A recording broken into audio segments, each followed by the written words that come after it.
Paddy Pimblett went from one of the most likable fighters in the UFC to one of its most hated in about a week. So what happened? Before this video starts, I wanted to say Paddy is a pretty good guy. He released a video about, mental health awareness for men, which is a topic that should be discussed more often. So I kind of feel like a piece of shit for dropping this video like a couple days after that video, but I kind of worked hard on this video and I put a lot of hours into it, so I'm going to drop it anyways. So yeah, Paddy has recently become the UFC's most hated fighter in record-breaking time. See, when once beloved fighters become very hated by the UFC fan base, it usually takes a lot of bad decisions and a series of unfortunate events for their image to be tarnished. But in Paddy's case, it practically only took 7 days for the entire UFC fan base to turn on him. It seems like the whole UFC community has united against Paddy Pimblett, and I wanted to showcase how we got here. But before I begin, I wanted to mention that there are a lot of great video essays already out there on YouTube documenting the problem with Paddy Pimblett, his delusion, the controversial fight he had with Jared Gordon, and also the Ariel Helwani situation, all of which we'll get to later in this video. But I wanted to compile all of these things into one video and kind of demonstrate a timeline of when he was very liked all the way to the point we're at now where he's very hated. So let's begin. Let's go all the way back to last year, 2021, when he exploded on the scene with his debut against Luigi Vendramini in the Apex. If you haven't already watched this fight, I suggest you check it out. It's an absolute banger. The full fight is on the UFC channel, and it's just one round of pure action. The fight actually starts with Vendramini getting the best of Paddy Pimblett when he lands a huge left hook over the top that rocks Paddy, and then he also goes for a successful takedown. However, Paddy does get up and they start to trade back and forth for the next couple of minutes up until the point where Paddy kind of finds his range and starts barraging Vendramini with punches and finishes him with the TKO. Not only was this an awesome finish, but the post-fight interview was just as entertaining. He blessed us with his beautiful Scouse accent and a bunch of amazing quotables. And I remember the internet at the time could not get over how ridiculous he looked. I mean, his hair is beautiful. That bowl cut is awesome, and he looks like the 5th member of the Beatles. Now, before this, he was a pretty big star in Cage Warriors, which is a fighting organization that a lot of European stars have come out of, such as Conor McGregor and Michael Bisping. But this debut definitely blew up his name, particularly to North America. And the Paddy the Baddy love would only grow from here, as he would have 2 electrifying submissions, both rear naked chokes in the O2 Arena at London, England during UFC fight nights.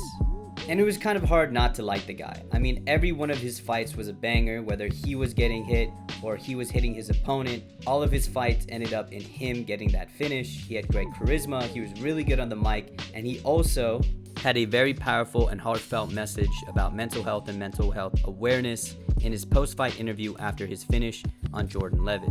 Additionally, he had great social media presence, and his YouTube channel is pretty exciting even after all of this drama. He showcased his training as a fighter. He is also very known for ballooning in weight when he's not fighting. I documented this in one of my videos, but he ate like a madman when he was out of camp, and people seem to enjoy his life outside of fighting as well.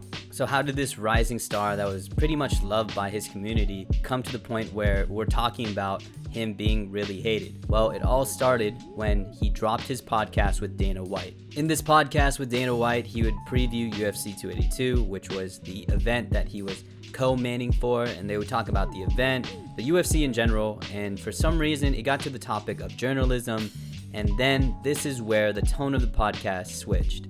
In this segment, Paddy brings up Ariel Helwani, who is an MMA journalist, and he just absolutely shits on him, calling him a rodent, a rat, and personally attacks him. He says or claims that Ariel Helwani has been taking advantage of fighters by making money off of their name in the interviews that he does with them, and he's basically in the wrong for not paying the fighters he's interviewing. And it's kind of ironic that he's saying all of this and talking about the exploitation of fighters in front of Dana, of all people. If you want to check out this video by me, I go in depth about how Dana has kind of taken advantage of fighters and taken opportunities away from fighters to make more money. But the whole situation was just really ironic. And well, the MMA community did not take a liking to what Paddy said. And for those who don't know, Ariel Helwani is one of the more respected MMA journalists. He's been in the game since the beginning. And besides probably Joe Rogan, he's been one of the most recognizable and OG parts of the sport.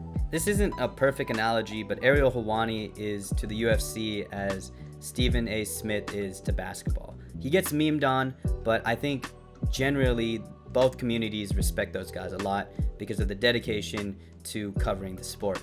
But then Ariel would clap back with a response of his own in an hour-long segment on his show where he basically exposed Paddy and all of the things he said in the podcast with Dana White.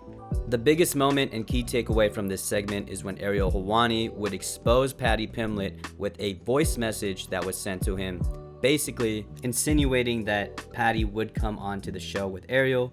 Ariel would agree, and then Paddy would set Ariel up with his manager, but things would get a little weird when Paddy's manager would ask Ariel for some type of payment because I guess Paddy was too busy to be on that show unless he got paid. And here, this is where Ariel Helwani would make a really good point.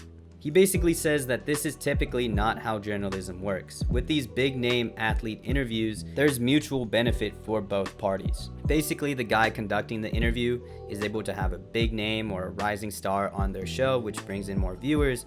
The person who is being interviewed gets more exposure and allows fans to see another side of them, a more personal side to them. So with both sides mutually benefiting from one another, traditionally there is no form of payment between the two parties. Ariel also explains that he has had much bigger stars than Paddy on the show, such as Jon Jones and Conor McGregor. So for Paddy to be the first person out of all of the people he's interviewed to ask for a form of payment to be on the show, it just felt like Paddy felt entitled or he wanted some type of star treatment. So going into UFC 282, he definitely lost some fans and some likability with his handling of the Ariel Helwani situation, but he could erase all of that with his fight against Jared Gordon, somebody who everybody expected Paddy to beat. But unfortunately for Paddy, this is where things went south. I remember watching this live with my bro, and Paddy was dominated by Jared Gordon from start to finish. Gordon kept landing those same damaging shots. It was usually the left hook, but also sometimes the right hook, and it seemed like Paddy was getting clipped by everything Gordon was throwing.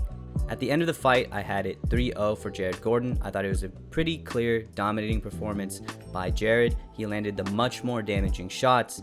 You could maybe give round 2 to Paddy because the punch stats were much more close, but Jared Gordon definitely had the first round and definitely had the third round with a lot of ground control time. So when the decision was announced, and mind you, a unanimous decision for Paddy Pimblett, everybody was in shock. Unfortunately, Jared Gordon was clearly robbed in favor of a rising star, and what made matters even worse is that Paddy Pimblett asked Dana White for fight of the night. And the thing is, this fight was not only a robbery, but it was by far the worst fight on the main card. Now we come to the final nail in the coffin, which is doubling down. So after this fight, Paddy goes backstage, and in a video that he posted on YouTube, he would double down and say he did win that fight. And not only this, he would call out all of his critics as haters. He was so adamant that he clearly won the fight, and he never once admitted how close that fight was. He truly thought that that fight, in which he was dominated from start to finish, was a win for him. And I love the comments in this comment section because even Paddy fans wanted to let Paddy know that he lost that fight clearly.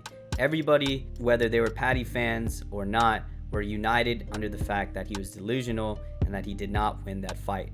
So this is where we're at now. A once beloved star with great potential turned into one of the most criticized and hated fighters in a record-breaking time.